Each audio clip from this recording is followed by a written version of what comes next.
Kita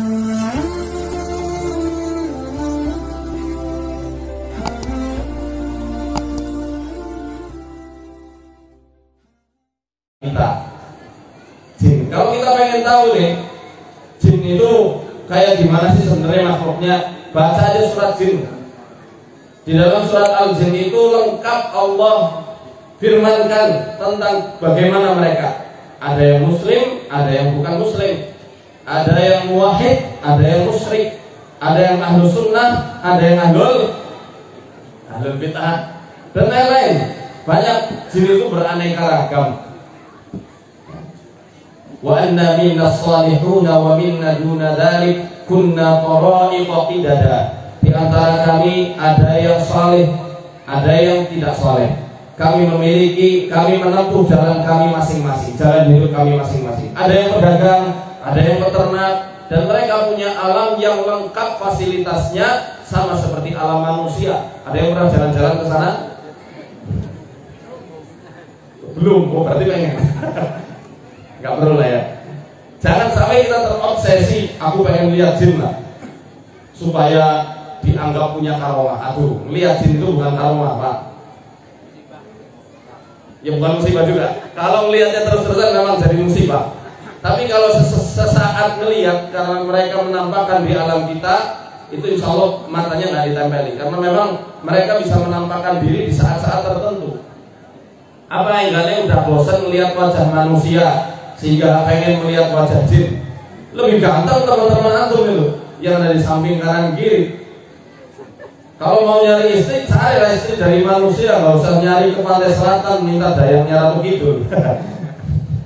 Gak perlu. Nanti jenengan yang diporoti sama mereka. Saya udah pengalaman itu. Bukan pengalaman ngelamar mereka, bukan. Ketemu sama orang-orang yang memang pernah menikah sama salah satu dayangnya sana. Oke. Saya nggak bahas itu dulu sebentar. Saya mau memahamkan tentang perkara gaib. Beberapa kali saya dan tim Arsada dan MFO ini kadang pergi ke tempat-tempat petilasan gitu ya, yang di situ diberikan sesaji yang memang untuk jin. Sering banget ini saya temui alasan dari juru kuncinya, dia selalu mengatakan iman sama gaib sudah termaktub dalam Al-Quran. Alladzina yu'minuna bil ghaib. Itu yang selalu diucapkan mereka, yakni orang-orang yang mengimani perkara gaib. Kira-kira begini, kalau kamu nggak percaya aku, kamu musyrik, kamu ingkar terhadap Al-Quran, paham? Makanya kamu harus percaya apa yang aku omongkan. Oh, keliru. Dan begitu prinsip Quran. Alladzina yu'minuna bil ghaib, di sini yang dimaksud gaib pada ayat 3 surat Al-Baqarah itu adalah Allah sendiri. Allah, hari akhir, qada dan qadar, keadaan hati manusia ketika dia beriman, kan gaib. Itu yang saya simpulkan dari beberapa perkataan-perkataan ahli tafsir. Adapun gaib itu terbagi menjadi dua menurut para ulama. Yang pertama gaib mutlak. Gaib mutlak berarti gaib yang kerahasiaannya mutlak, tidak ada yang tahu kecuali siapa? Allah Jalla wa Ala. Yang kedua gaib nisbi. Gaib nisbi ini sifatnya relatif.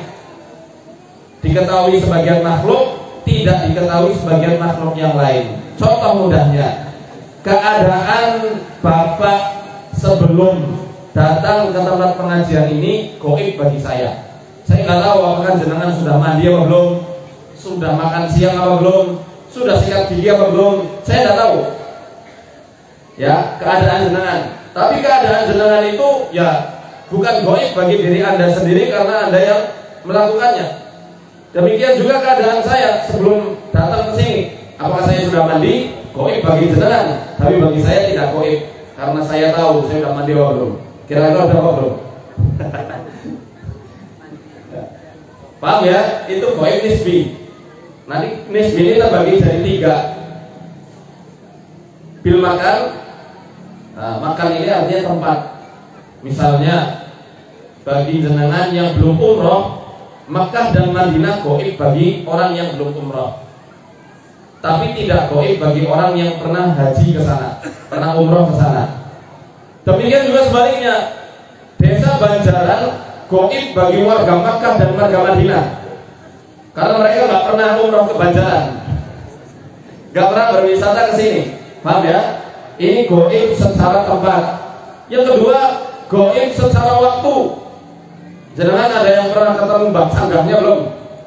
Kakek Sanggah. Kakek Sanggah karena beda waktu hidupnya, gaib bagi jenengan. Demikian juga jenengan gaib bagi Mbak Sanggah yang sudah meninggal dulu. Ini secara waktu. Yang ketiga, gaib secara indera, apa namanya? Indera perasa manusia. Bagi manusia, bau-bauan yang ada di sekitarnya itu gaib. Nungsewu, jenengan istilahnya nyium keringat temennya, semua pasti baunya sama, betul nggak? Tapi maaf, bagi anjing, setiap makhluk, setiap manusia punya bau-bau yang berbeda.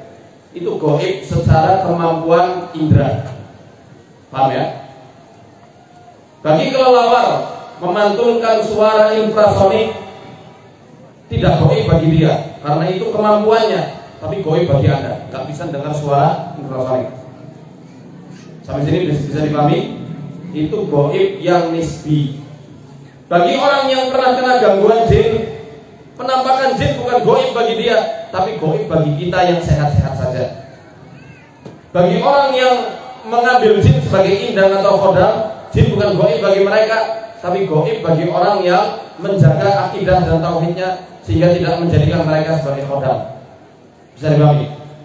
Adapun gaib mutlak dijelaskan Allah dalam surat Al-An'am ayat 59. Wa 'indahu mafatihul ghaibi la ya'lamuha illa hu. Dan di sisi Allah lah kunci-kunci perkara gaib yang tidak diketahui kunci-kunci tersebut kecuali Allah saja. Wa ma tasqutu min waraqatin illa ya'lamuha wa la habatin fi dhulumatil ardi wa la ratbin wa la yabis illa fi kitabim mubin. Tidaklah ada daun yang jatuh ke tanah, biji-bijian yang meletak di kegelapan malam, makhluk yang basah maupun yang kering, kecuali Allah telah mengetahui dan mencatatnya di kitab yang nyata, yakni di Lauhul Mahfuz. Mafatih di sini menggunakan kalimat jamak kalau dalam bahasa Arab. Berarti kunci gaib bukan hanya satu. Kira-kira ada berapa kunci perkara gaib itu? Ada di 5. Di mana bisa kita temukan? Buka di juz 21 surat Luqman ayat 34, di ayat terakhirnya. Allah di situ berfirman, kunci-kunci perkara gaib ada 5. Innallaha 'indahu 'ilmus sa'ah. Pertama adalah tentang kapan datangnya kiamat. Wa yunazzilul ghaitha, kapan turunnya hujan. Wa ya'lamu ma fil arham, apa yang terjadi pada rahim-rahim wanita. Wa ma tadri nafsun madza taksibu ghadan, tidak ada satu jiwa pun yang mengetahui apa yang diusahakan di hari nanti. Maksudnya tentang masa depan, ini gaib yang mutlak, hanya Allah saja yang tahu. Wa ma tadri nafsun bi ayyi ardin tamut, dan tidak ada satu jiwa pun yang mengetahui di belahan bumi mana dia akan mati. 5 kunci perkara gaib. Pertama apa? Kapan datangnya hari kiamat, tidak ada yang tahu kecuali Allah. Kapan turunnya hujan, pasti pada bingung. Nah, BMKG berarti menyelisih dong, karena dia bisa meramal. Nah, ini yang saya mau jelaskan. BMKG dan semua orang-orang yang memiliki kemampuan ramalan cuaca itu ilmu yang dibenarkan secara syariat, tidak menyelisihi syariat Islam. Karena yang dimaksud wa yunazzilul ghaib, kapan diturunkannya hujan, dalam Al-Quran hujan itu terbagi jadi 2 poros besar. Kadang disebut ghais, kadang disebut mator. Kapan disebut mator? Ketika hujan itu mengundang azab, mematikan bumi dan meluluh lantahkan isi bumi. Seperti contoh di surat Asy-Syu'ara di juz 19 ayat 179 kalau tidak salah, nanti saya kada. Ya. Wa amtarna 'alaihim matara fasa'a matarul mundarin. Kami hujani mereka kaum Lut dengan sebuah hujan, dan itu adalah seburuk-buruk hujan untuk orang yang diberi peringatan. Maka orang Arab lebih cenderung mengatakan mator, hujan itu mator. Tapi mator ini belum tentu hujan yang menurunkan berkah. Kadang-kadang hujan yang memberikan menyalurkan kemadharatan atau bahaya bagi orang yang dihujaninya. Maka banyak orang yang dihujani, suatu perkampungan yang dihujani habis itu longsor, betul nggak? Habis itu tanaman-tanaman rusak. Banyak penebar penyakit, ada nggak? Ada. Makanya doa ketika hujan apa doanya? Allahumma shayyiban nafi'an. Ya Allah, kami mohon hujan yang bermanfaat supaya turun al-ghaiz. Kalau Allah sudah menyebut al-ghaiz, berarti itu hujan yang membawa keberkahan, membawa ketenangan, membawa kedamaian, menghilangkan kegalauan di dalam hati. Misalnya nih, yang muda-muda habis putus, ya, ketika ta'aruf gak diterima, nganas banget belum. Habis itu turun al-ghaiz, turun hujan. Rasa kecewanya, rasa sedihnya karena ditolak sama gebetannya itu hilang dengan izin Allah. Dalilnya surat Al-Anfal ayat 11. Ya. Surat Al-Anfal ayat 11 ketika perang Badar. Ketika perang Badar itu para mujahidin yang jumlahnya 313, Allah turunkan rasa kantuk dan hujan. Yang dengan hujan itu mereka bisa bersuci, ya, wayudhiba, dan menghilangkan celah-celah gangguan setan, meneguhkan pendirian mereka dan memberikan ketenangan di dalam hati. Itu yang namanya ghaiz. Paham ya? Jadi tetap walaupun BMKG bisa mengira-ngira di tempat ini akan hujan dan lain sebagainya, tapi mereka nggak tahu apakah hujan itu mengandung keberkahan, kedamaian dan rahmat dari Allah atau tidak. Terus sekarang ada USG, berarti Al-Quran cacat dong? Tidak, karena yang dimaksud Allah wa ya'lamu ma fil arham, mengetahui apa yang ada dalam rahim wanita itu bukan bentuk bayinya, bukan kelamin bayinya, akan tetapi tentang 4 perkara yang telah Allah takdirkan untuk janin. Ketika berapa bulan? 4 bulan. Ketika 4 bulan roh ditiup, malaikat Allah suruh menulis 4 perkara. Apa aja? Rezeki, ajal, terus jodoh nggak ada. Jodoh itu kayak jual beli, ya, jadi nggak ada ditetapkan malaikat di situ. Iya, bahagia atau sengsara. Amalnya, ya, saya ulangi, apa tadi? Rezeki, ajal, amalannya, dan juga nasibnya. Apakah dia jadi orang yang sengsara atau orang yang bahagia? Sampai sini paham? Yang keempat tadi apa? Wa mata drina sumbi mada taksibu mada. Tidak ada satu jiwa pun yang mengetahui apa yang terjadi di esok hari. Nah, kalau peramal-peramal itu gimana? Kan mereka bisa meramal. Nah, peramal-peramal itu mereka punya teman dari bangsa jin. Nggak mungkin malaikat gabut banget, nggak ada kerjaan kalau ngabar-ngabarin ke orang yang bukan nabi. Jadi nggak mungkin malaikat ngabar-ngabarin gitu, itu jin. Yang mana jin itu ada jenis jin namanya jin toyar. Mereka adalah jin yang sukanya terbang atau bertumpuk-tumpuk dari dunia sampai langit pertama di Baitul Izzah. Mereka dengar ketika Allah mewahyukan suatu wahyu dan ketetapan. Misalnya, ketika pilihan presiden, Allah sudah tetapkan si fulan yang bakal jadi presiden, misal, atau pemilihan lurah, pemilihan bupati dan lain sebagainya. Allah telah tetapkan. Itu malaikat pada saling bertanya, apa yang telah Allah tetapkan? Nah, ketika itu kadang penjagaan dari malaikat ini bocor.